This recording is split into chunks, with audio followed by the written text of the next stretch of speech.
he plays a very paradoxical role.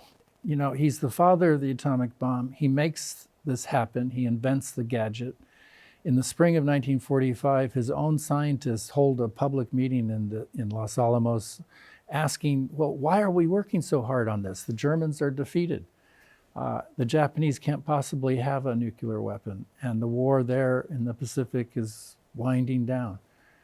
And Oppenheimer steps forth and makes the argument, well, Niels Bohr, remember when he came to visit us in Los Alamos on the last day of 1943, he had one question for me. He says, Robert, is it big enough? Is it big enough to end all war?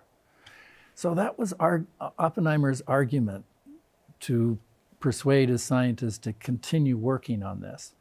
And he actually also, you know, participated in some of the meetings to decide on how to use it. And he was convinced that it had to be demonstrated in combat, dramatically somehow, to persuade humanity to understand what a terrorizing weapon this was.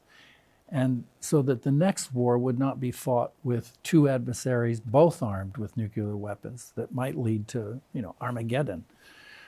So it's a complicated argument. And then after the bomb is used, he suddenly realizes from briefings in Washington that the Japanese were indeed virtually already defeated.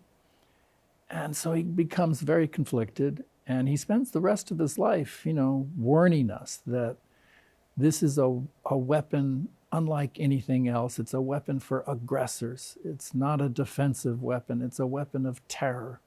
And so here we are. Weapon of mass destruction. Yes.